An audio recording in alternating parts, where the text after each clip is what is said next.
ಕಳೆದ ವಾರಗಳಿಂದ ಒಂದು ಸಂದೇಶಗಳ ಸರಣಿಯನ್ನ ನೋಡ್ಕೊಂಡು ಬರ್ತಾ ಇದ್ದೇವೆ.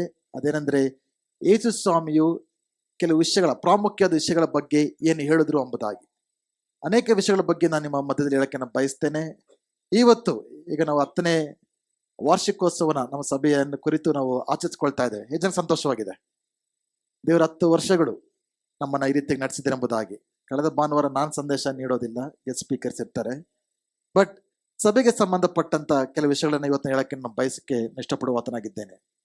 ಯೇಸು ಸ್ವಾಮಿಯು ಸಭೆ ಬಗ್ಗೆ ಏನ್ ಹೇಳಿದ್ರು? ಸಭೆ ಅನ್ನೋದು ಯಾರು ಕಂಡುಹಿಡಿದ್ರು? ಅದು ಬಿಷಪ್ಪ, ಅದು ಪಾಸ್ಟ್ರ? ಯಾರು ಈ ಸಭೆಯನ್ನ ಕಂಡುಹಿಡಿದಿದ್ದು? ಯಾರು? ಹೊಸ ಒಡಂಬಡಿಕೆಯಲ್ಲಿ ಸಭೆಯನ್ನ ಮೊಟ್ಟ ಮೊದಲನೇಯಾಗಿ ಸಭೆಯನ್ನ ಪದವನ್ನ, ಚರ್ಚ್ ಅನ್ನೋ ಪದವನ್ನು ಉಪಯೋಗಿಸಿದ್ದು ಯಾರು? ಯಜಮಾನ ಮದುವೆ ಆಗಿದೆ ಇಲ್ಲಿ ಎಲ್ಲ ಕೈಗಳೈತಿ. ಓಕೆ, ಯಾಕೆ ನಾಚಿಕೆ ಪಡ್ತಾ ಇದ್ದೀರಾ? ಎಷ್ಟು ವರ್ಷ ಆಯ್ತು ಮದುವೆ ಆಗಿ? ಈಗ ಮದುವೆ ಆಗಿನ ಕೈದಾಗ ನಾಚಿಕೆ ಪಡ್ತಾ ಇದ್ದೀರಾ? ಮದುವೆಯನ್ನ ಒಂದು ಸಂಬಂಧವನ್ನು ಸ್ಥಾಪಿಸಿದ್ದು ಯಾರು? ನಾವು ಕಂಡುಹಿಡಿದ್ವ? ಮನುಷ್ಯರು ಕಂಡುಹಿಡಿದ್ರ ಮದುವೆ ಅನ್ನೋ ಕಾನ್ಸೆಪ್ಟ್? ಒಂದು ವೇಳೆ ದೇವರು ಮದುವೆ ಅನ್ನೋ ಸಂಬಂಧ ಸ್ಥಾಪಿಸ್ತಾ ಹೋದ್ರೆ ನಮಗೂ ಪ್ರಾಣಿಗಳಿಗೂ ಯಾವ್ದು ವ್ಯತ್ಯಾಸ ಇರ್ತಾ ಇರ್ಲಿಲ್ಲ. ಬಟ್ ಮದುವೆ ಅನ್ನೋದನ್ನ ದೇವರು ಸ್ಥಾಪಿಸಿ ಆ ಒಂದು ಪರಿಶುದ್ಧವಾದ ಒಂದು ಒಡಂಬಡಿಕೆಯನ್ನ ದೇವರು ಸ್ಥಾಪನೆ ಮಾಡಿದ್ರು. ಒಂದು ಆಳವಾದ ಸಂಬಂಧವನ್ನ ದೇವರ ಮಟ್ಟಿಗೆ ಸ್ಥಾಪಿಸಿದ್ರು. ಅದಕ್ಕೆ ಸಾವಿರಾರು ವರ್ಷಗಳಾದ್ರೂ ಕೂಡ ಪ್ರಪಂಚದ ಎಲ್ಲಾ ಕಡೆ ಅವರ ಅನಿಸಿಕೆಗಳೇನೇ ಇರಲಿ, ಅವರ ಭಾವನೆಗಳೇನೇ ಇರಲಿ, ಕೆಲವು ಒಪ್ಕೊಳ್ದೇ ಇರ್ಬೋದು, ಅದು ಸಾಕಷ್ಟು ಜನ, ಬಹಳಷ್ಟು ಜನ ಮದುವೆಯನ್ನ ಗೌರವಿಸ್ತಾರೆ. ಹಲ್ಲೆಲೂಯಾ. ಮದುವೆಯಲ್ಲಿ ಇರತಕ್ಕಂಥ ಸಂತೋಷ, ಸಮಾಧಾನ ದೇವರು ಹೇಳಿದ ಹಾಗೆ. ಒಂದು ಫೋನ್ ತಗೊಂಡ್ರು ಕೂಡ, ನಿಮ್ಮ ಮನೇಲಿ ಒಂದು ಮಿಕ್ಸಿ ತಗೊಂಡ್ರು ಕೂಡ, ಏನೇ ತಗೊಂಡ್ರು ಕೂಡ ಅದನ್ನ ಯಾವ ರೀತಿ ಬಳಸ್ಬೇಕೋ ಆ ರೀತಿಯಾಗಿ ಬಳಸಿದ್ರೆ ಅದು ಆಶೀರ್ವಾದವಾಗಿರುತ್ತೆ. ಹೌದಾ ಅಲ್ವಾ? ನಿಮ್ ಇಷ್ಟ ಬಂದಂಗೆ ಅದನ್ನ ಉಪಯೋಗಿಸ್ಕೊಂಡ್ರೆ ಕೆಟ್ಟೋಗುತ್ತೆ. ಅನೇಕರ ಜೀವನ ಮದುವೆ ಕೆಟ್ಟೋಗೋದ ಕಾರಣ ಏನು? ಯಾಕಾದ್ರೂ ಈ ಮದುವೆನ ದೇವ್ರು ಮಾಡಿದ್ರು ಅಂತ ಅಲ್ಲದಲ್ಲ. ದೇವರು ಮದುವೆನ ಯಾವ ರೀತಿ ಮಾಡ್ಬೇಕಂತ ನಮಗೆ ಹೇಳಿದ್ರು, ಅದು ನಾವು ಮಾಡಿಲ್ಲ. ಅದಕ್ಕೆ ಅದರಲ್ಲಿ ಅನಾಹುತಗಳನ್ನು ನಾವು ಅನುಭವಿಸ್ತೇವೆ. ಮದುವೆ ಬಗ್ಗೆ ಯಾಕೆ ಹೇಳ್ತಾರೆ ಗೊತ್ತಿಲ್ಲ, ಅದು ನನ್ನ ಟಾಪಿಕ್ ಅಲ್ಲ. ನನ್ನ ಟಾಪಿಕ್ ಸಭೆ. ಸಭೆ ಅನ್ನೋದು ಕೂಡ ಮದುವೆಗೂ ಸಭೆಗೂ ತುಂಬಾ ಕನೆಕ್ಷನ್ ಇದೆ. ಸಭೆ ಅಂದ್ರೆ ಏನು? ನಮ್ಮ ಮೊದಲ್ಗಿತ್ತಿ, ನಮ್ಮ ಮೊದಲಿಂಗನ ಯಾರು? ಯೇಸು ಕ್ರಿಸ್ತನು. ನಮ್ಮ ಮದುವೆಯ ಜೀವನ ದೇವರಿಗೂ ನಮಗಿರೋ ಸಂಬಂಧವನ್ನು ಪ್ರತಿಬಿಂಬಿಸ್ಬೇಕಾಗಿದೆ. ಹಲ್ಲೆಲೂಯಾ. ಸೊ ಇವತ್ತು ಯೇಸು ಸ್ವಾಮಿಯು ಸಭೆ ಅಂದ್ರೆ ಏನು? ಅನೇಕರು ಸಭೆಗೆ ಬರ್ತಾ ಇದ್ದೇವೆ, ಆದ್ರೆ ಯಾಕೆ ಬರ್ತಾ ಇದೆ ಅನ್ನೋದನ್ನ ನನಗೆ ಗೊತ್ತಿಲ್ಲ. ನಿಮಗ್ ಗೊತ್ತು ಯಾಕೆ ಬರ್ತಾ ಇದ್ದೀರಾ ಅಂತ. ನಾನು ಯಾಕೆ ಬರ್ತಾ ಇದ್ದೀನಿ ಅಂತ ನನಗ್ ಗೊತ್ತು. ನೀವ್ಯಾಕೆ ಬರ್ತಾ ಇರೋದು ನಿಮಗ್ ಗೊತ್ತು. ಸಭೆ ಅಂದ್ರೆ ಏನು ಎಂಬುದಾಗಿ ನೀವೇನು ಅರ್ಥ ಮಾಡ್ಕೊಂಡಿದ್ರೆ ನನಗ್ ಗೊತ್ತಿಲ್ಲ. ಬಟ್ ನಾವು ಯಾವಾಗ ಸಭೆ ಅಂದ್ರೆ ಏನು, ಚರ್ಚ್ ಅಂದ್ರೆ ಏನು, ಅದ್ರ ಬಗ್ಗೆ ಯೇಸು ಸ್ವಾಮಿ ಏನ್ ಹೇಳಿದ್ರು? ಯಾಕಂದ್ರೆ ಹೊಸ ಒಡಂಬಡಿಕೆಯಲ್ಲಿ ಚರ್ಚ್ ಅನ್ನೋ ಪದ, ಸಭೆ ಅನ್ನೋ ಪದ ಉಪಯೋಗಿಸಿದ ಯಾರು? ಯೇಸು ಸ್ವಾಮಿ. 4 ಸುವಾರ್ತೆಗಳಿದೆ ನಮಗೆ. ಮತ್ತನ ಬರೆದ ಸುವಾರ್ತೆ, ಮಾರ್ಕನ ಬರೆದ ಸುವಾರ್ತೆ, ಯೋಹನ ಬರೆದ ಸುವಾರ್ತೆ, ಲೂಕನ ಬರೆದ ಸುವಾರ್ತೆ. ಕರೆಕ್ಟ್? 4 ಸುವಾರ್ತೆಗಳಲ್ಲಿ 2 ಸಾರಿ ಮಾತ್ರ ಚರ್ಚ್ ಅನ್ನೋ ಪದವನ್ನ ಉಪಯೋಗಿಸಲ್ಪಟ್ಟಿದೆ. ಆ 2 ಕೂಡ ಉಪಯೋಗಿಸಿರೋದು ಯಾರು? ಕೂಡ 2 ಸಾರಿ ಉಪಯೋಗಿಸಿರೋದು ಯಾರು ಗೊತ್ತಾ? ಯೇಸು ಸ್ವಾಮಿಗಿದ್ದಾರೆ. ಸೊ ಕೆಲವರು ನೀವು ಜಸ್ಟ್ ರ್ಯಾಂಡಮ್ ಆಗಿ ಚರ್ಚ್ ಅಂದ್ರೆ ಏನು ಅಂತ ಕೇಳಿದ್ರೆ ಜನರು ಏನಂತಾರೆ ಚರ್ಚ್ ಬಗ್ಗೆ? ಮೊದಲನೇದ್ರ ಮೈಂಡಿಗೆ ಬರೋದು ಅದೊಂದು ಬಿಲ್ಡಿಂಗ್. ಅದು ಎಷ್ಟು ಜನ ಚರ್ಚ್ಗೆ ಬಂದಿರಿದ್ದೀರ ಅವತ್ತು? ಯಾರು ಚರ್ಚ್ಗೆ ಬಂದಿಲ್ವಾ? ಎಲ್ಲಿ ಬಂದಿದ್ದೀರಾ ನೀವು? ನೀವು ಚರ್ಚ್ಗೆ ಬಂದಿಲ್ಲ, ಚರ್ಚ್ ಇಲ್ಲಿಗೆ ಬಂದಿದೆ ಅಷ್ಟೇ. ಎರಡಕ್ಕೂ ವ್ಯತ್ಯಾಸ ಇದೆ. ನೀವೆಲ್ಲರೂ ಕೂಡ ಚರ್ಚ್ಗೆ ಬಂದಿಲ್ಲ. ನೀವೆಲ್ಲ ಇಲ್ಲದೆ ಹೋದ್ರೆ ಇದೇನಿದು?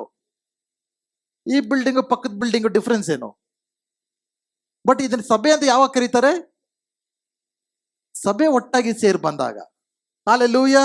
ಸೊ ಅನೇಕರು ಅನ್ಕೊಳ್ತಾರೆ ಚರ್ಚ್ ಅಂದ್ರೆ ದೊಡ್ಡ ದೊಡ್ಡ ಬಿಲ್ಡಿಂಗು, ಒಂದು ಶಿಲುಬೆ ಇರಬೇಕು, ಒಂದು ಸ್ಟ್ಯಾಚ್ಯೂ ಇರಬೇಕು. ಅನೇಕರು ಶಾಕ್ ಆಗುತ್ತೆ ಚರ್ಚಿಗೆ ಬಂದ್ಮೇಲೆ. ಎಲ್ಲಿ ನಿಮ್ ಚರ್ಚಲ್ಲಿ ಏನು ಇಟ್ಟಿಲ್ವಲ್ಲ, ಏನೋ ಕಾಣಿಸ್ತಾ ಇಲ್ವಲ್ಲ, ಒಂದು ವಾಕ್ಯ ಕೂಡ ಇಲ್ಲ ಬಿಡಿ, ಏನಿಲ್ವಲ್ಲ, ಯಾಕೆ ಅಂತ ಶಾಕ್ ಆಗ್ತಾರೆ. ಓಕೆ, ಬಟ್ ಯೇಸು ಸ್ವಾಮಿ ಪ್ರಕಾರ church is not a building, ಕಟ್ಟಡ ಅಲ್ಲ. ಇದು ನಮ್ಮ ಜೀವಿತಗಳು ಇಸ್ ಇಂಪಾರ್ಟೆಂಟ್. ನಾವು ಸಭೆಯಾಗಿ ಇಲ್ಲಿ ಸೇರಿ ಬರ್ತಾ ಇದ್ದೇವೆ. ಎರಡನೇದು ಜನರು ಅನ್ಕೊಳ್ತಾರೆ ಸಭೆ ಅಂದ್ರೆ ಚರ್ಚ್ ಅಂದ್ರೆ ಅದೊಂದು ಡಿನಾಮಿನೇಷನ್. ಚರ್ಚಿಗೆ ಬಂದಾಗ ಕೇಳ್ತಾರೆ, ಇದು ಯಾವ ಡಿನಾಮಿನೇಷನ್ ಅಂತ ಕೇಳ್ತಾರೆ. ನನಗೆ ತುಂಬಾ ಕನ್ಫ್ಯೂಸಿಂಗ್ ಕ್ವಶನ್, ಏನ್ ಹೇಳ್ಬೇಕಂತ ಗೊತ್ತಾಗಲ್ಲ. ಪೆಂಟಕೋಸ್ ಅಂದ್ರೆ ಇವ್ರು ಪೆಂಟಕೋಸ್ ಅಂದ್ರೆ ಇವ್ರು ಚಪ್ಪಾಳೆ ತಟ್ಟಿ ಕಿರ್ಚಾಡೋಂಥ ಜನರು ಇವರು. ಇವ್ಯಾನ್ಜಲಿಕಲ್ಲು ಅಂದ್ರೆ ಇವ್ರು ತುಂಬಾ ಸೈಲೆಂಟ್ ಆಗಿರ್ತಾರೆ. ಬ್ರದರ್ ಅಂದ್ರೆ ಬಾಯ ತೆಗಿಯಲ್ಲ ಇವರು.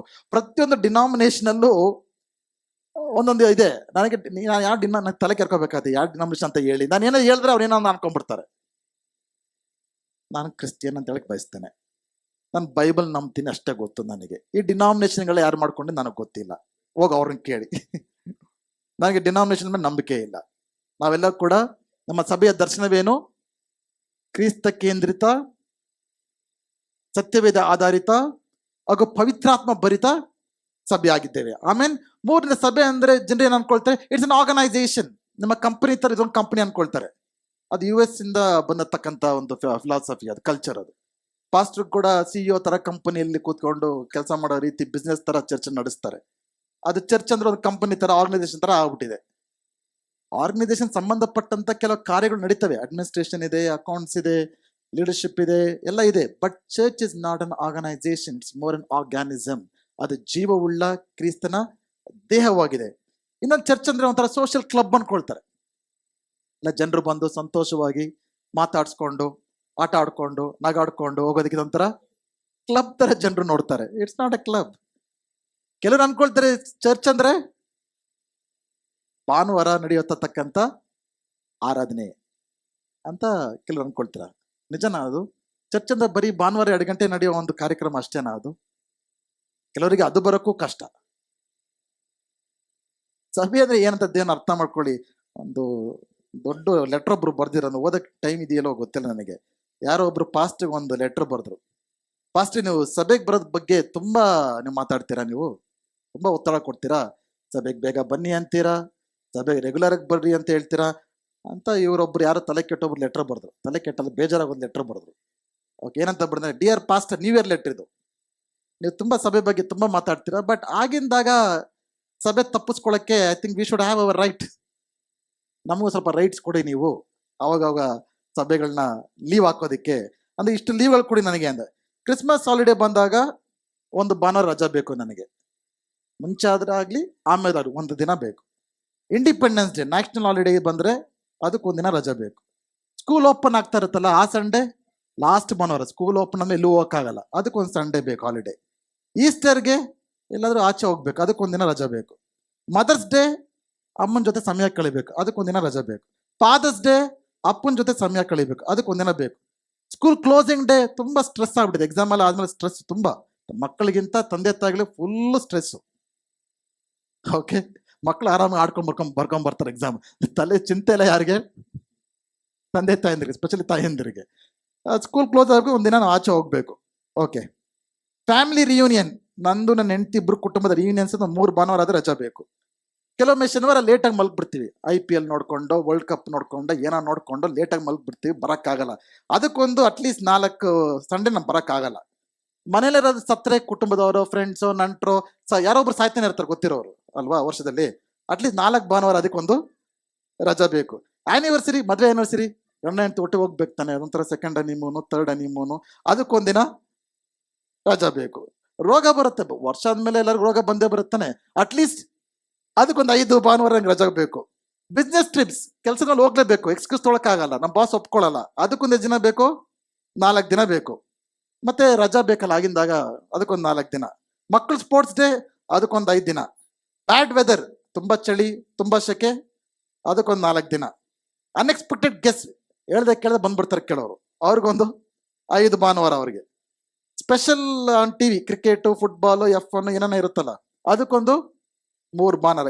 ಇದೆಲ್ಲ ಬಿಟ್ರೆ 2 ಭಾನುವಾರ ಮಿಕ್ಕುತ್ತೆ ನಂಗೆ ವರ್ಷದಲ್ಲಿ. ಸೊ ಫೆಬ್ರವರಿ 4ನೇ ಭಾನುವಾರ, ಆಗಸ್ಟ್ನಲ್ಲಿ 3ನೇ ಭಾನುವಾರ ನಾನು ನೋಡ್ಬೋದು. Sincerely yours, your faithful member.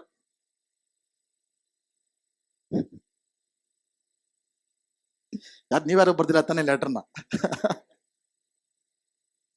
It's okay, understandable. ಪ್ರತಿಯೊಬ್ಬರಿಗೂ ಕೂಡ ಏನೋ ಒಂದು ಬಹಳ ಅವಶ್ಯಕವಾದ ಕಾರಣ ಇದ್ರೆ 1-2 ಓಕೆ. ಬಟ್ ಇದು ದೇವರ ಒಂದು ಮನೆ ಆಗಿರೋದ್ರಿಂದ, ವಾರದ ಮೊದಲನೇ ದಿನ ಆಗಿರೋದ್ರಿಂದ, ಯೇಸು ಸ್ವಾಮಿಯ ಪುನರುತ್ಥಾನ ಒಂದು ದಿನದಿಂದ ನಾವು ದೇವರನ್ನ ಗೌರವಿಸೋದ್ರಲ್ಲಿ ನಾವೆಲ್ಲ ಕೂಡ ಮುಂದಾಗಬೇಕಾಗಿದೆ. ಹಲ್ಲೆಲೂಯ. ಇದು ಕ್ರಿಸ್ತನ ದೇಹ. ಸಭೆ ಅನ್ನೋದು ಬಿಲ್ಡಿಂಗ್ ಅಲ್ಲ, ಆರ್ಗನೈಸೇಷನ್ ಅಲ್ಲ. ನೀವು ನನ್ನನ್ನು ಮೆಚ್ಚೋದಕ್ಕೆ ಬರ್ತಾ ಇಲ್ಲ, ನಿಮ್ಮನ್ನು ಮೆಚ್ಚೋದಕ್ಕೆ ಬರ್ತಾ ಇಲ್ಲ, ಯಾರನ್ನ ಮೆಚ್ಚೋದಕ್ಕೆ ಬರ್ತಾ ಇಲ್ಲ. ನಮಗಾಗಿ ಜೀವವನ್ನ ಕೊಟ್ಟಂತ, ಪ್ರಾಣವನ್ನು ಕೊಟ್ಟಂತ ಯೇಸು ಸ್ವಾಮಿಯನ್ನ ನಾವು ಆರಾಧನೆ ಮಾಡೋದಕ್ಕೆ ಈ ಸ್ಥಳಕ್ಕೆ ನಾವು ಬರ್ತಾ ಇದ್ದೇವೆ. ಹಲ್ಲೆಲೂಯ. ಆಕ್ಚುಲಿ ಅದರಿಂದ ಆಶೀರ್ವಾದ ಯಾರಿಗೆ? ಸಭೆಗೆ ಬರೋದ್ರಿಂದ ಯಾರಿಗೆ? ಪಾಸ್ಟರ್ಗ? ದೇವ್ರಿಗ? ಯಾರಿಗ ಆಶೀರ್ವಾದ? ನಿಮ್ಮ ಆಶೀರ್ವಾದ. ನೀವು ಸಭೆಗೆ ಬರದೆ ಹೋದ್ರೆ ಆ ದಿನ ದೇವರು ನಿಮಗೆ ಆಶೀರ್ವಾದಗಳನ್ನ ನೀವೇ ಕಳ್ಕೊಳ್ತಾ ಇದ್ದೀರಾ. ಆ ದಿನ ದೇವ್ರ ಮಟ್ಟಿಗೆ ಮಾತನಾಡಬೇಕಾದ್ರೆ ಮಾತುಗಳನ್ನ ಕಳ್ಕೊಳ್ತೀರಾ. ಯಾರಿಗ್ ಗೊತ್ತು? This can be your last Sunday. ಎದುರಿಸ್ತಾ ಇಲ್ಲ ನಾನು. ಯಾರಿಗ್ ಗೊತ್ತು? ಸುಮಾರು ಜನಕ್ಕೆ ದೇವ್ರ ಮೇಲೂ ಭಯ ಇಲ್ಲ, ಜನರ ಮೇಲೂ ಭಯ ಇಲ್ಲ, ತಮ್ಮ ಪ್ರಾಣದ ಮೇಲೂ ಭಯ ಇಲ್ಲ. ಹೋದ್ಮೇಲೆ ಗೊತ್ತಾಗತ್ತೆ ಏನ್ ಪ್ರಯೋಜನ ಅವಾಗ. ಇದ್ದಾಗ ಅದಕ್ಕೆ ದೇವ್ರ ವಾಕ್ಯ ಹೇಳ್ತದೆ, ಶ್ವಾಸವಿರುವುದೆಲ್ಲವೂ ಕೂಡ ದೇವರನ್ನ ಸ್ತುತಿಸಲಿ. Let everything that has breath praise the Lord. ಶ್ವಾಸವಿರುವುದೆಲ್ಲವೂ ಕೂಡ. ನಿಮಗೆ ಶ್ವಾಸವಿದ್ದಾಗ, ಶ್ವಾಸ ಹೋದ್ಮೇಲೆ ಏನು ಮಾಡಕ್ಕಾಗಲ್ಲ. ಶ್ವಾಸವಿದ್ದಾಗ ನಾವು ದೇವರನ್ನ ಸ್ತುತಿಸೋದಕ್ಕೆ ನಾವು ಕರೆಯಲ್ಪಟ್ಟಿದ್ದೇವೆ. ಯೇಸು ಸ್ವಾಮಿಯು ಸಭೆ ಬಗ್ಗೆ ಏನ್ ಹೇಳಿದಂತ ನೋಡೋಣ. ಮತ್ತೊಂದು ಸುವಾರ್ತೆ 16ನೇ ಅಧ್ಯಾಯ 13-19. ಯೇಸು ಫಿಲಿಪ್ಪಿನ ಕೈಸರಿಯ ಎಂಬ ಪಟ್ಟಣದ ಪ್ರಾಂತ್ಯಕ್ಕೆ ಬಂದಾಗ ಜನರು ಮನುಷ್ಯಕುಮಾರನಾದ ನನ್ನನ್ನು ಯಾರೆಂದು ಹೇಳುತ್ತಾರೆ ಎಂದು ತನ್ನ ಶಿಷ್ಯರನ್ನು ಕೇಳಿದನು. ಅವರು, ನಿನ್ನನ್ನು ಕೆಲವರು ಸ್ನಾನಿಕನಾದ ಯೋಹಾನನು ಅನ್ನುತ್ತಾರೆ, ಕೆಲವರು ಎಲಿಯನು ಅನ್ನುತ್ತಾರೆ, ಮತ್ತು ಬೇರೆಯವರು ಯೆರೆಮೀಯನು, ಇಲ್ಲವೇ ಪ್ರವಾದಿಗಳಲ್ಲಿ ಒಬ್ಬನು ಅನ್ನುತ್ತಾರೆ ಎಂದು ಹೇಳಿದರು. ಆತನು ಅವರನ್ನು, ಆದರೆ ನೀವು ನನ್ನನ್ನು ಯಾರೆನ್ನುತ್ತೀರಿ ಎಂದು ಕೇಳಿದನು. ಆಗ ಸೀಮೋನ ಪೇತ್ರನು, ನೀನು ಜೀವವುಳ್ಳ ದೇವರ ಕುಮಾರನಾದ ಕ್ರಿಸ್ತನು ಎಂದು ಉತ್ತರ ಕೊಟ್ಟನು. ಅದಕ್ಕೆ ಯೇಸು, ಯೋನನ ಮಗನಾದ ಸೀಮೋನನೇ, ನೀನು ಧನ್ಯನು, ಯಾಕೆಂದರೆ ಇದು ಮನುಷ್ಯನಿಂದ ನಿನಗೆ ಪ್ರಕಟವಾಗಿಲ್ಲ, ಪರಲೋಕದಲ್ಲಿರುವ ನನ್ನ ತಂದೆಯೇ ಇದನ್ನು ನಿನಗೆ ಪ್ರಕಟಪಡಿಸಿರುವನು ಎಂದು ಹೇಳಿದನು. ನಾನು ಇದನ್ನು ಸಹ ನಿನಗೆ ಹೇಳುತ್ತೇನೆ, ನೀನು ಪೇತ್ರನು, ಈ ಬಂಡೆಯ ಮೇಲೆ ನಾನು ನನ್ನ ಸಭೆಯನ್ನು ಕಟ್ಟುವೆನು, ಪಾತಾಳದ ಶಕ್ತಿಗಳು ಅದನ್ನು ಸೋಲಿಸಲಾರವು. ಪರಲೋಕದ ರಾಜ್ಯದ ಬೀಗದ ಕೈಗಳು ನಿನಗೆ ಕೊಡುವೆನು.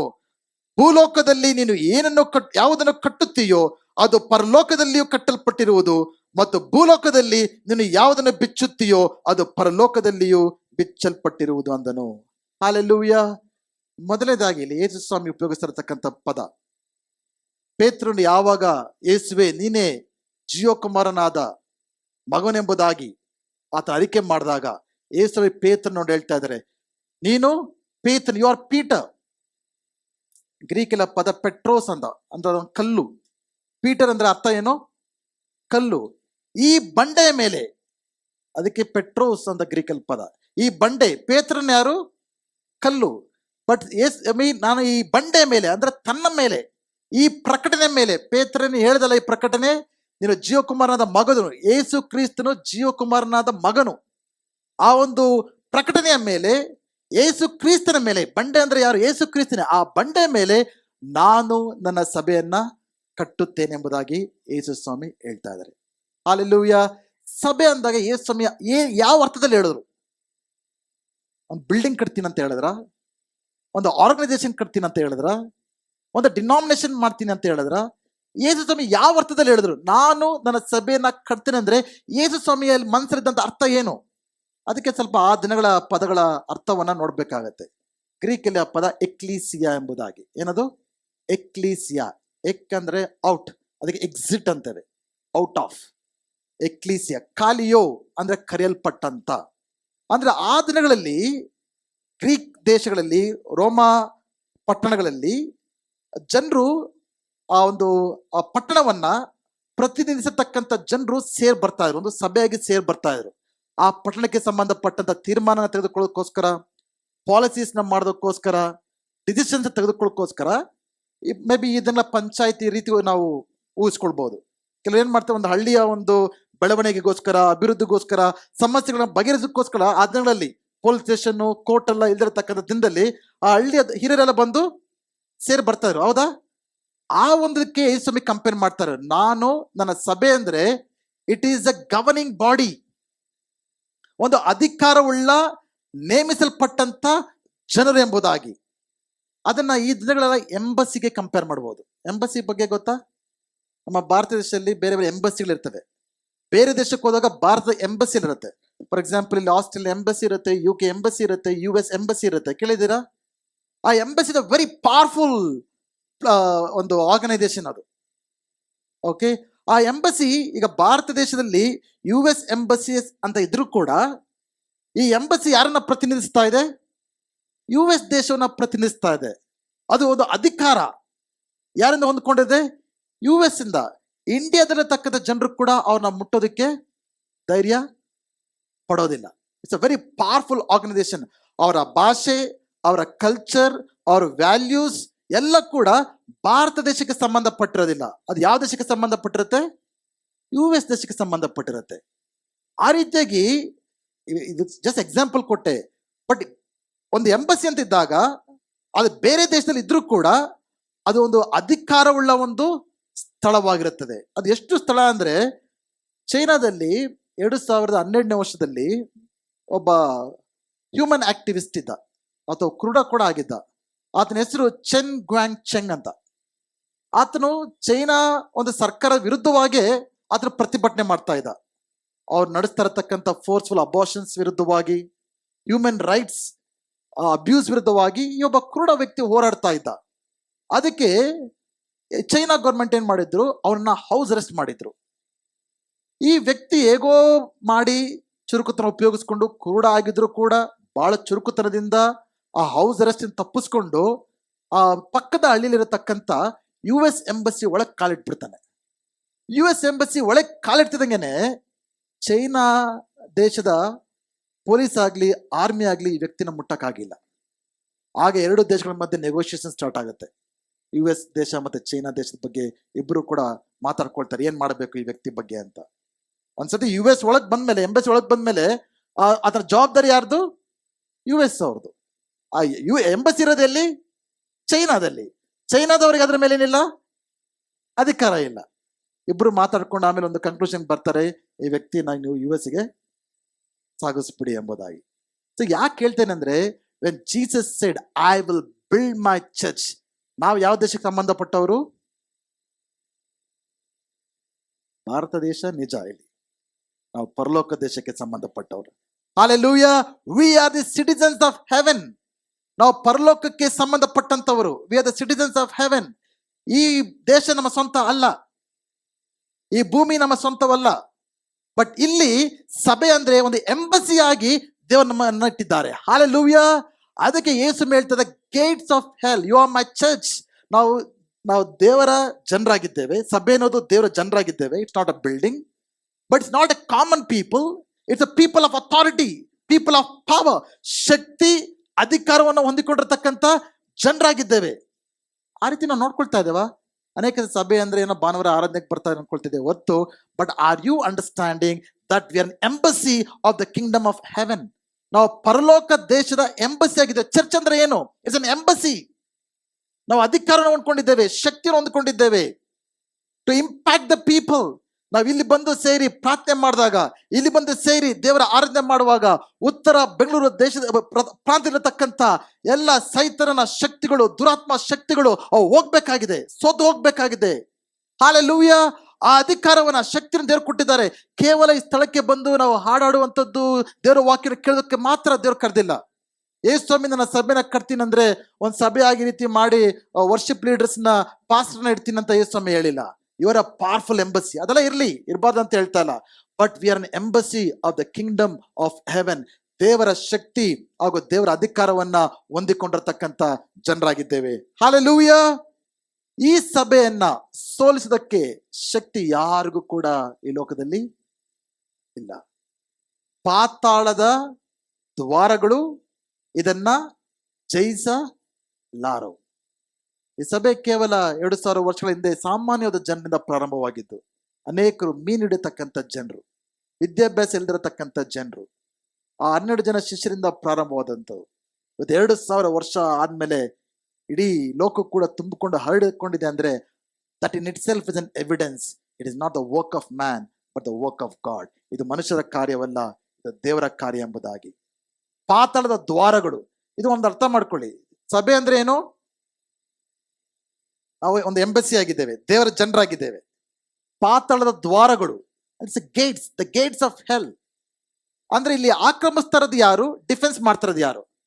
ಅಟ್ಯಾಕ್ ಮಾಡ್ತಾರದು ಯಾರು, ಡಿಫೆಂಡ್ ಮಾಡ್ತಾರದು ಯಾರು? ಗೇಟ್ಸ್ ಯಾವ್ದಾದ್ರು ನಡ್ಕೊಂಡು ಹೋಗಿ ನೋಡಿದ್ದೀರಾ? ನಿಮ್ಮ ಮನೆ ಬಾಗಿಲು, ನಿಮ್ಮ ಗೇಟ್ ಯಾವತ್ತಾದ್ರು ನಡ್ಕೊಂಡು ಮುಂದೆ ಹೋಗಿರೋ ನೋಡಿದ್ದೀರಾ? ಆದ್ರು ಬಟ್ ಜನರು ಏನ್ ಮಾಡ್ತೀವಿ, ನಾವು ಬದುಕಿರತಕ್ಕಂಥ ಜನರು ಹೋಗ್ತೀವಿ ಬರ್ತೀವಿ. ಸಭೆಯನ್ನ ದೇವರು ಯಾವುದಕ್ಕೆ ಹೋಲಿಸಿದ್ದಾರೆ? ಇಟ್ಸ್ ಅನ್ ಆರ್ಮಿ, ದೇವರ ಸೈನ್ಯ, ಜೀವವುಳ್ಳ ಜನರು. ನಾವು ಮುಂದೆ ಹೋಗ್ಬೋದು, ಬಟ್ ಪಾತಾಳದ ದ್ವಾರಗಳು ಅದ ಜಯಿಸಲಾರು. ಅಂದ್ರೆ ದೇ ಆರ್ ಡಿಫೆಂಡಿಂಗ್. ಅನೇಕ ಸರ್ ನಾವು ಎದುರ್ಕೊಳ್ತೇವೆ, ದೆವ್ವಗಳಿಗೆ, ಸೈತಾನಿಗೆ, ರೋಗಗಳಿಗೆ, ಕಷ್ಟಗಳಿಗೆ. ಯಾರು ಎದುರ್ಕೊಳ್ತಾ ಇದ್ದೀವಿ? ನಾವು ಎದುರ್ಕೊಳ್ತಾ ಇದೀವಿ. But it has no power. ಅವುಗಳಿಗೆ ಶಕ್ತಿ ಇಲ್ಲ. ಯೇಸುವೇ ನಾನು ಏನ್ ಹೇಳ್ತಾ ಇದ್ರೆ, ನಾನು ನನ್ನ ಸಭೆಯನ್ನ ಕಟ್ಟುತ್ತೇನೆ, ಪಾತಾಳದ ದ್ವಾರಗಳು ಅದನ್ನ ಜಯಿಸಲಾರು. ನಾವು ಯಾವಾಗ ಯೇಸುವಿನ ಅಧಿಕಾರದ ಕೆಳಗೆ ನಾವು ನಡೆಯುತ್ತೇವೋ, ಈ ಲೋಕದ ಯಾವುದೇ ಅಧಿಕಾರವು ನಮ್ಮನ್ನು ಮುಟ್ಟೋದಕ್ಕೆ ಶಕ್ತಿ ಇಲ್ಲ. ಹಲ್ಲೆಲೂಯಾ.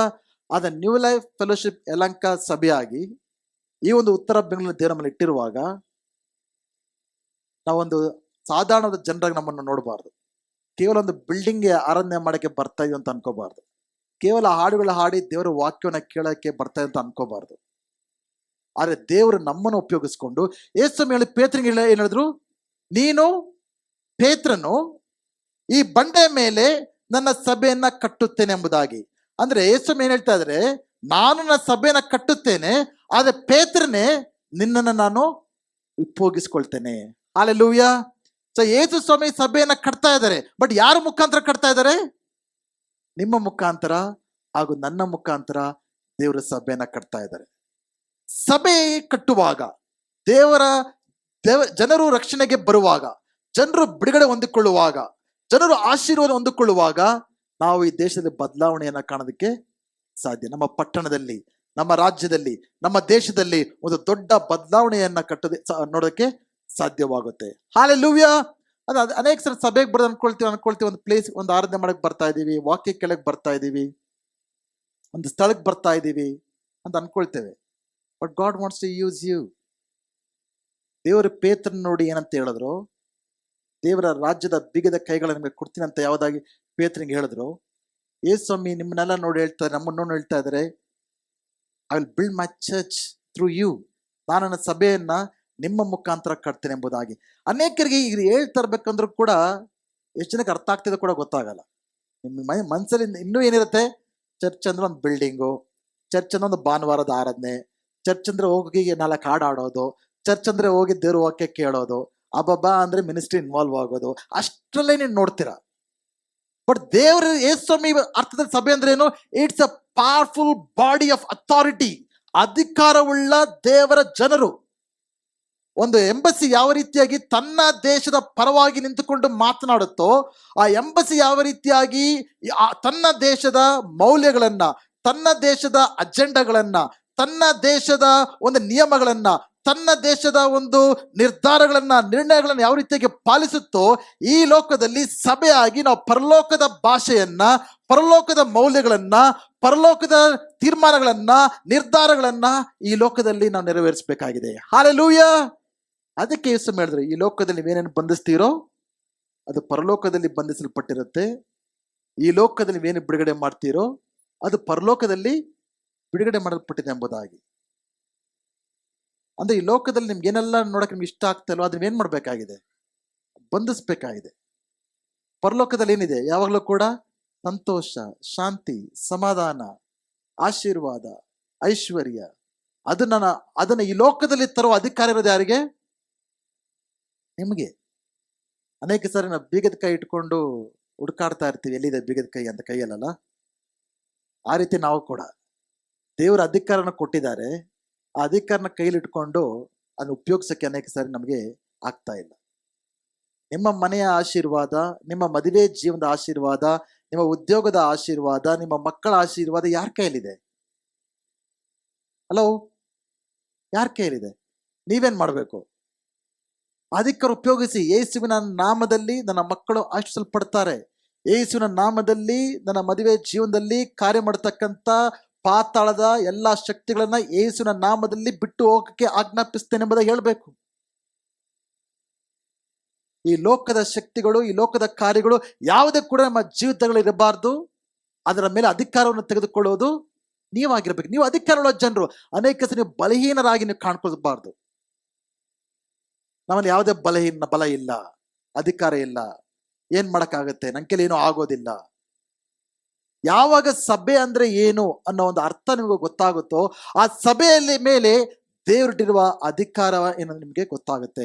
ಆ ಅಧಿಕಾರವನ್ನ ನೀವು ಚಲಾಯಿಸುವಾಗ ಪರಲೋಕದ ಕಾರ್ಯಗಳನ್ನ ನಿಮ್ಮ ಜೀವನದಲ್ಲಿ ನೀವು ಕಾಣಕ್ಕೆ ಸಾಧ್ಯ ಆಗುತ್ತೆ. ಹಲ್ಲೆಲೂಯಾ.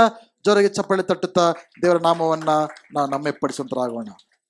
2ನೇ ಸಾರಿ ದೇವರ ಸಭೆ ಅನ್ನೋದ್ರ ಬಗ್ಗೆ ಒಂದು ಪದ ಉಪಯೋಗಿಸಿದ್ರು. ಅದೆಲ್ಲಿ ಬರೆಯಲ್ಪಟ್ಟಿದೆ ಅಂದ್ರೆ ಮತ್ತೇನು ಸುವಾರ್ತೆ 18ನೇ ಅಧ್ಯಾಯ 15ರಿಂದ 20. ಇದು ಪೂರ್ತಿ ಓದಕ್ಕೆ ನನ್ನ ಹತ್ರ ಸಮಯ ಇಲ್ಲ. 17ನೇ ವಚನ ಸ್ಪಷ್ಟವಾಗಿ ನಾವು ನೋಡೋಣ. 18ರಿಂದ ಓದ್ತೀನಿ. ನಿನ್ನ ಸಹೋದರನು ನಿನ್ನ ವಿರುದ್ಧ ತಪ್ಪು ಮಾಡಿದರೆ ನೀನು ಹೋಗಿ ಅವನು ಒಬ್ಬನೇ ಇರುವಾಗ ಅವನ ತಪ್ಪನ್ನು ಅವನಿಗೆ ಅರಿವಾಗುವಂತೆ ತಿಳಿಸು. ಅವನು ನಿನ್ನ ಮಾತನ್ನು ಕೇಳಿದರೆ ನಿನ್ನ ಸಹೋದರನ್ನು ನೀನು ಸಂಪಾದಿಸಿಕೊಂಡಿರುವಿ. ಆದರೆ ಅವನು ನಿನ್ನ ಮಾತು ಕೇಳದೆ ಹೋದರೆ 2-3 ಸಾಕ್ಷಿಗಳ ಬಾಯಿಂದ ಪ್ರತಿಯೊಂದು ಮಾತು ಸ್ಥಿರಪಡುವ ಹಾಗೆ ಒಬ್ಬನನ್ನು ಅಥವಾ ಇಬ್ಬರನ್ನು ನಿನ್ನ ಸಂಗಡ ಕರೆದುಕೊಂಡು ಹೋಗು. ಅವನು ಅವರ ಮಾತನ್ನು ಕೇಳದೆ ಹೋದರೆ ಅದನ್ನು ಸಭೆಗೆ ಹೇಳು. ಅವನ ಸಭೆಯ ಮಾತನ್ನು ಕೇಳದೆ ಹೋದರೆ ಅವು ನಿನಗೆ ಅನ್ಯನಂತೆಯೂ ಸುಂಕದವನಂತೆಯೂ ಇರಲಿ. ಇನ್ನು ಕೆಲವು ವಚನಗಳಿದೆ, ಓದಕ್ಕೆ ಸಮಯ ಇಲ್ಲ. ಮೊದಲನೇದು ಯೇಸುಸ್ವಾಮಿ I will build my church ಅಂದ್ರೆ ಯಾವ ಚರ್ಚ್ ಬಗ್ಗೆ ಯೇಸುಸ್ವಾಮಿ ಹೇಳ್ತಾ ಇದ್ದಾರೆ? ನ್ಯೂ ಲೈಫ್ ಚರ್ಚಾ, AG ಚರ್ಚಾ, IPC ಚರ್ಚಾ, ಬ್ಯಾಪ್ಟಿಸ್ಟ್ ಚರ್ಚಾ, ಮೆಥಡಿಸ್ಟ್ ಚರ್ಚ್? ಯಾವ ಚರ್ಚ್ ಬಗ್ಗೆ ಯೇಸುಸ್ವಾಮಿ ಹೇಳಿದ್ರು? ಅದು ಯೂನಿವರ್ಸಲ್ ಚರ್ಚ್ ಅಂತವೆ. ನಾವೆಲ್ಲರೂ ಕೂಡ ರಕ್ಷಣೆ ಹೊಂದಿರೋದ್ರಿಂದ ಯೇಸು ಸ್ವಾಮಿನ ನಂಬಿರೋ ಮಕ್ಕಳೆಲ್ಲರೂ ಕೂಡ ಯಾವೇ ದೇಶದಲ್ಲಿರಲಿ, ಯಾವೇ ಸಂತತಿಯಲ್ಲಿ ಕೂಡ ನಾವೆಲ್ಲ ಕೂಡ we belong to a universal church. ಅರ್ಥ ಆಯ್ತಾ? ಬಟ್ ಇಲ್ಲಿ ನಿಮ್ಮ ಸಹೋದರ ಮೇಲೆ ಫಸ್ಟ್ ಅಲ್ಲ ಅರ್ಥ ವಾಕ್ಯ ಕೇಳಿಸ್ಕೊಂಡ್ರೆ ಓದಿದ್ ನಾನು ಏನ್ ನಡೀತಾ ಇದೆ ವಾಕ್ಯದಲ್ಲಿ? ಸಭೆಗೆ ಬರತಕ್ಕಂತ ಒಬ್ಬ ಸಹೋದರನಿಗೆ ಇನ್ನೊಬ್ಬನ ಸಹೋದರ ಮಧ್ಯದಲ್ಲಿ ಪ್ರಾಬ್ಲಮ್ ಆಗಿದೆ. ಸಭೆಯಲ್ಲಿ ಪ್ರಾಬ್ಲಮ್ ಬರುತ್ತಾ ಇಲ್ವಾ? ಸಭೆ ಅಂದ್ರೆ ಪರಿಶುದ್ಧವಾದ ಸ್ಥಳ ಅಲ್ಲ. ಸಭೆಗಳು ಯಾವ ಪ್ರಾಬ್ಲಮ್ ಇರಬಾರ್ದಲ್ವಾ? ಸಭೆಯಿಂದ ಪ್ರಾಬ್ಲಮ್ ಇರ್ಬೋದಾ? ಇರುತ್ತಾ ಇಲ್ವಾ ಹೇಳಿ? ಇರುತ್ತಾ? ಪ್ರಾಬ್ಲಮ್ ಬಂದಾಗ ಏನ್ ಮಾಡ್ಬೇಕು? ಸಭೆ ಬಿಟ್ಟು ಓಡೋಗ್ಬೇಕು ತಾನೆ? ಹಂಗಂತ ಹೇಳಿದ್ರ ಯೇಸು ಸ್ವಾಮಿ? ಈ ಲೋಕದಲ್ಲಿ ಯಾವುದೇ ಪರ್ಫೆಕ್ಟ್ ಸಭೆ ಇಲ್ಲ. ಈ ಬ್ಯಾಂಗ್ಳೂರು ಸಿಟಿಯಲ್ಲಿ ಯಾವುದೇ ಪರ್ಫೆಕ್ಟ್ ಚರ್ಚ್ ಇಲ್ಲ. ಇದೆಯಾ? ಇದ್ರೆ ದಯವಿಟ್ಟು ನೀವು ಹೋಗಿ ಸೇರ್ಕೋಬೇಡಿ. ನೀವು ಸೇರ್ಕೊಂಡ್ರೆ ಇಂಪರ್ಫೆಕ್ಟ್ ಆಗ್ಬಿಡುತ್ತೆ. ಓಕೆ, ಫಸ್ಟ್ ಆಫ್ ಆಲ್ ಇನ್ನೂ ಪರ್ಫೆಕ್ಟ್ ಯಾವುದೇ ಕೂಡ ಪರ್ಫೆಕ್ಟ್ ಸಭೆ ಅನ್ನೋದಿಲ್ಲ. ಅದಕ್ಕೆ ಯೇಸು ಮುಂಚೆನೆ ಹೇಳ್ತಾ ಇದ್ದಾರೆ, ನಿಮ್ಮ ಸಭೆಯಲ್ಲಿ ಒಬ್ಬರ ಮೇಲೆ ಪ್ರಾಬ್ಲಮ್ ಆದಾಗ ಏನ್ ಮಾಡ್ಬೇಕಂತ ಮುಂಚೆನೆ ಯೇಸು ಹೇಳ್ಬಿಟ್ಟಿದ್ದಾರೆ. ಅಂದ್ರೆ ಯೇಸು ಮುಂಚೆ ಹೇಳ್ಬಿಟ್ಟಿದೆ ಸಭೆಯಲ್ಲಿ ಏನಿರ್ತವೆ, ಪ್ರಾಬ್ಲಮ್ ಇರ್ತವೆ ಅಂತ. ಅದಕ್ಕೆ ಆವಾಗ ನನ್ನ ಸಭೆಗೆ ಹೊಸ ಜನರು ಬಂದಾಗ ಹೇಳ್ತಿರ್ತೀನಿ, ಫಸ್ಟ್ ಹೇಳ್ಬಿಡ್ತೀನಿ ನಾನು, ನೋಡಿ ಬ್ರದರ್ ಸಿಸ್ಟರ್, ನಮ್ಮ ಸಭೆ ಪರ್ಫೆಕ್ಟ್ ಅಲ್ಲ. ನೀವು ಯಾವ ಸಭೆಯಿಂದ ಬಂದ್ರೆ ನನಗೆ ಗೊತ್ತಿಲ್ಲ, ಅದು ಬೇಕಾಗೂ ಇಲ್ಲ. ಬಟ್ ನಮ್ಮ ಸಭೆ ಈ ಎಲ್ಲ ಸಭೆಗಳಲ್ಲೂ ಕೂಡ ತಮ್ಮದೇ ಆದಂಥ ಸ್ಟ್ರೆಂತ್ಸ್ ಇರ್ತವೆ, ತಮ್ಮದೇ ಆದಂಥ ವೀಕ್ನೆಸಸ್ ಇರ್ತವೆ. ಪ್ರತಿ ಚರ್ಚಲ್ಲೂ ಕೂಡ ಕೆಲವೊಂದು ಚೆನ್ನಾಗಿರ್ತವೆ, ಕೆಲವೊಂದು ಬಲಹೀನತೆಗಳು, ಕೊರತೆಗಳು. That is common. ಯಾವ್ದು ಪರ್ಫೆಕ್ಟ್ ಫ್ಯಾಮಿಲಿ ಇದೆಯಾ ಇಲ್ಲಿ? ಇಲ್ಲ. ಬಟ್ ಪರ್ಫೆಕ್ಟ್ ಚರ್ಚ್ ಬೇಕು. ಯಾವ್ದು ಪರ್ಫೆಕ್ಟ್ ಆಗಿದ್ದೀರಾ ಇಲ್ಲಿ? ಆದ್ರೆ ನಿಮಗೇನು ಬೇಕು? ಪರ್ಫೆಕ್ಟ್ ಚರ್ಚ್ ಬೇಕು. ಓಕೆ, ಅದಿಲ್ಲ. ಫಸ್ಟ್ ಹೇಳ್ಬಿಡ್ತೀನಿ ನಾನು ಹೇಳ್ತೀನಿ ಈ ಸಭೆ ಪರ್ಫೆಕ್ಟ್ ಅಲ್ಲ. ಇನ್ನೂ ಪಟ್ಟಣದಲ್ಲಿ ಒಳ್ಳೊಳ್ಳೆ ಸಭೆಗಳಿವೆ, ನನಗಿಂತ ಒಳ್ಳೆ ಪಾಸ್ಟರ್ಗಳಿದ್ದಾರೆ, ಒಳ್ಳೆ ಆರಾಧನೆ ಇದೆ, ಒಳ್ಳೆ ವಾಕ್ಯ ಇದೆ. So I admit, I respect all the churches and ministries in the city. But ನಾನು ಹೇಳೋಂಥ ಮಾತು ಒಂದೇ, ಅವರಿಗೆ ದೇವರು ಈ ಸಭೆಗೆ ನಿಮ್ಮನ್ನ ಕರೆದಿದ್ದಾರ ಅನ್ನೋದನ್ನ ತೀರ್ಮಾನ ಮಾಡ್ಕೊಳ್ಳಿ. As God called you to be part of this church, ನೀವು ದೇವರು ಈ ಸಭೆಗೆ ನಿಮ್ಮನ್ನ ಕರೆ ತಂದಿದ್ದಾನೆ ಎಂಬುದಾಗಿ ನೀವು ಅರ್ಥ ಮಾಡ್ಕೊಂಡ್ರೆ, ಎಂಜಾಯ್ ದ ಸ್ಟ್ರೆಂತ್ಸ್, ಬೇರ್ ವಿತ್ ದ ವೀಕ್ನೆಸಸ್. ಇರೋ ಒಳ್ಳೆ ಸಂಗತಿಗಳನ್ನ ಆನಂದಿಸಿ, ಇರುವಂಥ ಕೊರತೆಗಳನ್ನ ಸಹಿಸ್ಕೊಳ್ಳಿ. ಓಕೆ, ಅಷ್ಟೇ ಹೇಳೋದು ನಾನು. ಸೊ ಯೇಸುವಿನ ಮುಂಚೆನೆ ಹೇಳ್ತಾ ಇದಾರೆ ಇಲ್ಲಿ, ಒಬ್ಬರ ಮೇಲೆ ಒಬ್ಬರು ಸಮಸ್ಯೆ ಬರುತ್ತೆ ಅಂತ. ಸಮಸ್ಯೆ ಬಂದಾಗ ಏನ್ ಮಾಡ್ಬೇಕಂತ ಹೇಳ್ತಾ ಇದಾರೆ, ಫಸ್ಟ್ ಹೋಗಿ ಪರ್ಸನಲ್ ಆಗಿ ಒಬ್ರು 1 to 1 ಮಾತನಾಡಿ. ಆಗ್ಲೂ ಅವ್ರ ಮಾತು ಕೇಳಿಲ್ವಾ, ಇನ್ನೊಂದು ಇಬ್ಬರು ಕರ್ಕೊಂಡು ಹೋಗಿ ಸಭೆಯಿಂದ, ಲೀಡರ್ಸ್ನ ಯಾರಾದ್ರು. ಆಗ್ಲೂ ಅವ್ನ ಮಾತು ಕೇಳಿಲ್ವಾ, ಕೆಲವ್ರು ಇರ್ತಾರೆ ಬಂಡ್ರು, ಪೊಲೀಸ್ ಕರ್ಕೊಂಡು ಹೋದ್ರೆ ಅವ್ರ ಮಾತು ಕೇಳಲ್ಲ ಅವರು. ಓಕೆ, ಅವ್ರು ಅವ್ರ ಮಾತು ಕೇಳಿಲ್ವಾ, ಸಭೆ ಕರ್ಕೊಂಡ್ ಬನ್ನಿ. ಸಭೆ ಮಾತು ಕೇಳಿಲ್ಲ ಅಂದ್ರೆ ನಿಮ್ಗೆ ಯಾವ ರೀತಿ ಇರ್ಲಿ ಅವನು. ಯೇಸು ಏನ್ ಹೇಳ್ತಾ ಇದ್ರೆ, ಹೋಗಿ ಸಭೆಗೆ ಹೇಳಿ ಅಂತ. ಯಾವ ಸಭೆಗೆ ಹೇಳ್ಬೇಕು ಇವಾಗ? ಫಸ್ಟ್ ಏನ್ ಹೇಳಿದ್ವಿ ನಾವು, ಇಟ್ಸ್ ಎ ಯೂನಿವರ್ಸಲ್ ಚರ್ಚ್. ನಾನು ನನ್ನ ಸಭೆನ ಕಟ್ಟುತ್ತೇನೆ ಅಂದಾಗ ಯಾವ ಸಭೆ ಬಗ್ಗೆ ಹೇಳ್ತಾ ಇದಾರೆ? It's A universal church. ಇಲ್ಲಿ ಯಾವ ಸಭೆ ಬಗ್ಗೆ ಹೇಳ್ತಾ ಇದಾರೆ? Universal church. ಹಂಗಂದ್ರೆ ನಿಮ್ಮ ಪ್ರಾಬ್ಲಮ್ ಪ್ರತಿ ಇಲ್ಲಿರೋ ಎಲ್ಲಾ ಚರ್ಚ್ಗೂ ಹೇಳ್ಕೊಂಬರ್ಬೇಕು ನೀವು. ಹೇಳ್ಕೊಂಬರೋ ಅಷ್ಟರಲ್ಲಿ ಗೊತ್ತಾಗುತ್ತೆ ಏನಾಗುತ್ತೆ ಅಂತ. This is talking about local church. ಪ್ರತಿಯೊಬ್ಬರು ಕೂಡ ಇದು ಸ್ಥಳೀಯ ಸಭೆ ಅಂತೇವೆ. ಅದು universal church, this is a local church. ಇದು ಸ್ಥಳೀಯ ಸಭೆ. ನಿಮಗೆ ಸಮಸ್ಯೆ ಬಂದು ಎಲ್ಲೋಗ್ಬೇಕು ನೀವು? ನಿಮ್ಮ ಸ್ಥಳೀಯ ಸಭೆ. ನಿಮ್ಮ ಸ್ಥಳೀಯ ಸಭೆ ಯಾವುದು? New life fellowship Yelahanka. ಇದು ನಮ್ಮ ಸ್ಥಳೀಯ ಸಭೆ. ಈ ಸಭೆಯಲ್ಲಿ ನಮ್ಮ ಸಮಸ್ಯೆಗಳನ್ನು ನಾವು ಬಗೆಹರಿಸ್ಕೊಳ್ಬೇಕಾಗತ್ತೆ. ಯೇಸು ಇನ್ನೊಂದು ಹೇಳಿದ್ರು, I will build my church. ಅಂದ್ರೆ ಬಿಲ್ಡಿಂಗ್ ಕಂಪ್ಲೀಟ್ ಆಗಿದೆಯಾ? ಯೇಸು ಸ್ವಾಮಿ ಕಟ್ತರತಕ್ಕಂಥ ಸಭೆ, I will build my church, ನಾನು ನನ್ನ ಸಭೆ ಕಟ್ಟುತ್ತೇನೆ. ಆ ಕಟ್ಟುವ ಕೆಲಸ ಪೂರ್ತಿಯಾಗಿದೆಯಾ, ಆಗಿಲ್ವಾ? ಅಲ್ಲ ಹೇಳ್ತಾರೆ, ಅರ್ಥ ಆಗಿ ನಿಮ್ಮ ಆಗ್ತದೆಯಾ, ಆಗಿದೆಯಾ ಇಲ್ವಾ? ಎಷ್ಟು ಜನ ಆಗಿದೆ ಅಂತೀರಾ? ಕಂಪ್ಲೀಟ್ ಆಗಿದೆ ಅಂತೀರಾ? ಆಗೋಗ್ಬಿಟ್ಟಿದ್ಯಾ? ಯೇಸು ಸ್ವಾಮಿ ಬರೋರ್ಗೂ ಕೂಡ ಅದು ವರ್ಕು. ಈಗ ಕನ್ಸ್ಟ್ರಕ್ಷನ್ ನಡೆದಿರೋ ಬಿಲ್ಡಿಂಗ್ ಗಳನ್ನ ನೋಡಿದೀರಾ? ಕನ್ಸ್ಟ್ರಕ್ಷನ್ ಬಿಲ್ಡಿಂಗ್ ನೋಡಿದೀರಾ? ಕನ್ಸ್ಟ್ರಕ್ಷನ್ ಆಗ್ತಾ ಇರತಕ್ಕಂಥ ಬಿಲ್ಡಿಂಗ್ ಚೆನ್ನಾಗಿರುತ್ತೆ. ಅದು ಹೋಗಿ ಸೋಫಾ ಹಾಕೊಂಡು ಕೂತ್ಕೊಂಡ್ಬಿಡ್ತೀರಾ, ಫ್ಯಾನ್ ಹಾಕೊಂಡು. ಏನಿರ್ತವೆ? ಬರೀ ಧೂಳು, ಕಸ, ಏನು ಗಾಳಿ ಇರೋದಿಲ್ಲ. It's incomplete. ಸೊ ಬಿಲ್ಡಿಂಗ್ ನೋಡ್ಬಿಟ್ಟು ಏನು ಈ ಬಿಲ್ಡಿಂಗ್ ಹಿಂಗಿದೆ ಅಂತೀರಾ ನೀವು? ಏನಂತೀರ ನೀವು? ಓ, ಬಿಲ್ಡಿಂಗ್ ಚೆನ್ನಾಗಿ ಬರ್ತಾ ಇದೆಯಪ್ಪ ಅಂತೀವಿ. ಸಭೆ ನಮ್ಮ ಜೀವಿತಗಳು ಅಂದ್ರೆ we are work in progress. ನಾವು ಕಟ್ಟಲ್ಪಡ್ತಾ ಇದ್ದೇವೆ. ಅದಕ್ಕೆ ಸಮಸ್ಯೆಗಳು ಬರ್ತವೆ, ಮನಸ್ತಾಪಗಳು ಬರ್ತವೆ, ತೊಂದರೆಗಳು ಬರ್ತವೆ. ಆದ್ರೆ ಯೇಸು ಯಾವ ರೀತಿ ಅದನ್ನು ಬಗೆಹರಿಸಬೇಕಂತ ಮುಂಚೆನೆ ಹೇಳಿದ್ದಾರೆ, ನೀವು ಸಭೆಗೆ ಹೇಳಿ ಎಂಬುದಾಗಿ. ಹಲ್ಲೆಲೂಯಾ. ಸೊ ಇದ್ರ ಪ್ರಕಾರ ನಾವು ಅರ್ಥ ಮಾಡ್ಕೊಳ್ಬೇಕಾಗ್ತಕ್ಕಂಥ ಏನಂದ್ರೆ, church is a covenant community. Church is a covenant community. ಒಂದು ಒಡಂಬಡಿಕೆಯ ಒಂದು ಸಮುದಾಯವಾಗಿದೆ. We are all related to each other. ನಾವು ಒಬ್ಬರಿಗೊಬ್ಬ ಸಂಬಂಧ, ಯೇಸು ಕ್ರಿಸ್ತನಿಂದ we are a family. Hallelujah. ನಾವೊಂದು ಕುಟುಂಬವಾಗಿದ್ದೇವೆ, ಒಂದು ಸಮುದಾಯವಾಗಿದ್ದೇವೆ. ಈ ಕುಟುಂಬದಲ್ಲಿ ಸಮುದಾಯಗಳಲ್ಲಿ ಸಮಸ್ಯೆಗಳು ಬಂದಾಗ ನಾವು ಯೇಸು ಸ್ವಾಮಿ ಯಾವ ರೀತಿಯಾಗಿ ಬಗೆಹರಿಸ್ಕೊಳಕ್ ಕೇಳಿದ್ರು ಆ ರೀತಿ ನಾವು ಬಗೆಹರಿಸ್ಕೊಳ್ಬೇಕಾಗುತ್ತೆ. 3 ವಿಷಯಗಳು ಸಭೆ ಬಗ್ಗೆ ಯೇಸು ಹೇಳ್ತಾರೆ. One, church is Christ embassy. Church ಅನ್ನತಕ್ಕಂಥದ್ದು ಏನು? ಯೇಸು ಕ್ರಿಸ್ತನ ಎಂಬಸಿ, ಅಂದ್ರೆ ಅದರ ಮೇಲೆ ಅಧಿಕಾರವಿದೆ. ಹಲ್ಲೆಲೂಯಾ. 2ನೇದು, ಚರ್ಚ್ ಇಸ್ ಇನ್ವಿನ್ಸಿಬಲ್. ಪಾತಾಳದ ಶಕ್ತಿಗಳು, ಪಾತಾಳದ ದ್ವಾರಗಳು ಸಭೆಯನ್ನ ಜಯಿಸೋದಕ್ಕೆ ಸಾಧ್ಯವಿಲ್ಲ. ಹಲ್ಲೆಲೂಯಾ. ಹಲ್ಲೆಲೂಯಾ. ಈ 10 ವರ್ಷ ನಮ್ಮ ಸಭೆ ನಿಂತೋದಕ್ಕೆ ಕಾರಣ ಏನು? ಈ ಸುತ್ತಮುತ್ತಲ ಪಾತಾಳದ ದ್ವಾರಗಳು ಈ ಸಭೆಯನ್ನ ಜಯಿಸೋದಕ್ಕೆ ಆಗಿಲ್ಲ, ಆಗೋದು ಇಲ್ಲ. ಹಲ್ಲೆಲೂಯಾ. 3ನೇದು, ಸಭೆ ಇಸ್ ಎ ಕವನೆಂಟ್ ಕಮ್ಯುನಿಟಿ. ನಾವೊಂದು ಒಡಂಬಡಿಕೆ ಮಾಡಿಕೊಂಡಿರ್ತಕ್ಕಂಥ ಸಮುದಾಯವಾಗಿದ್ದೇವೆ. ನಂದು ವಾಕ್ಯಲ್ಲಿ ಬರೆಯಲ್ಪಟ್ಟಿದೆ, ಕೊನೆಯಾಗಿ ಹೇಳಿ ಮುಗಿಸ್ತೇನೆ. ಎಲ್ಲಿ ನನ್ನ ನಾಮದಲ್ಲಿ 2-3 ಕೂಡಿ ಬರುತ್ತಾರೋ, ಯಾರನ್ನು ಕುರಿತು ಹೇಳ್ತಾ ಇದ್ದಾರೆ ದೇವರು ಇದನ್ನ? ಕೆಲವರು ಅನ್ಕೊಳ್ತೇವೆ 2-3 ಪ್ರಾರ್ಥನೆ ಮಾಡಿದಾಗ ದೇವರು ಇದ್ದಾರೆ ಅಂತ. 4, 5, 6, 10 ಜನ, 20 ಜನ, 1000 ಜನ ಇದ್ರೆ ಯೇಸು ಸ್ವಾಮಿ ಇಲ್ವಾ? ಇದಾರ ಇಲ್ವಾ? ಬಟ್ ಏನಿದು 2-3 ಸೇರಿದ್ರೆ ದೇವ್ರ ಇದೀನಿ ಅಂತ ಹೇಳ್ತಾ ಇದಾರಲ್ಲ. ಒಬ್ರಿದ್ರೆ ದೇವ್ರಿಲ್ವಾ? ಕೆಲವರು ಅನ್ಕೊಳ್ತಾರೆ ಸೈತನನ್ನ ಎದುರಿಸ್ಬೇಕಂದ್ರೆ 2-3 ಇರ್ಬೇಕು ಅಂತ. ಅಂದ್ರೆ ಸೈತನ ಜನರನ್ನ ನೋಡಿ ಎದುರ್ತಾನ, 1000 ಜನರನ್ನ ನೋಡಿ ಎದುರ್ತಾನೆ. ಒಬ್ಬರನ್ನ ನೋಡಿದ್ರೆ ಭಯ ಅಲ್ಲ, ಒಬ್ಬರನ್ನ ನೋಡಿದ್ರೆ ಅವನಿಗೆ ಭಯ ಇಲ್ವಾ? ಅಂದ್ರೆ ಸೈತನ ಓಡೋಗೋದು ಜನರನ್ನ ನೋಡ ಅಥವಾ ಯೇಸುವಿನ ನಾಮವನ್ನ ನೋಡ? ಮತ್ತೆ ಎಷ್ಟು ಜನ ಇದ್ರಂತ ಏನದಕ್ಕೆ? ಕೆಲವರು ಅನ್ಕೊಳ್ತಾರೆ ಎಲ್ಲಿ 2-3 ಸೇರ್ಕೊಳ್ತಾರೆ ಅದೇ ಸಭೆ, ಸಭೆನೇ ಬೇಡ ನಮಗೆ.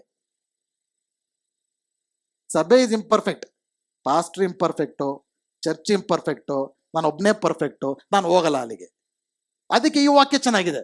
ಎಲ್ಲಿ 2-3 ಸೇರಿ ಬರ್ತಾರೋ ನಾನೇ church, I am the church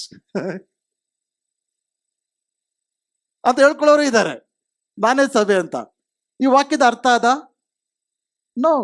ಅಲ್ಲಿ ದೇವರು ಹೇಳ್ತಿರ್ತಕ್ಕಂಥ ಸಭೆ ಒಳಗೆ ನಡೆಯುವಂಥ ಕಾರ್ಯಗಳ ಮೇಲೆ ಡಿಸಿಪ್ಲಿನ್ ತೆಗೆದುಕೊಳ್ಳುವಾಗ ಸಭೆಗೆ ಸೇರಿದಂಥ ಜನರು ಸೇರಿ ಬಂದಾಗ ನಾನು ಅಲ್ಲಿದ್ದೇನೆ ಎಂಬುದಾಗಿ.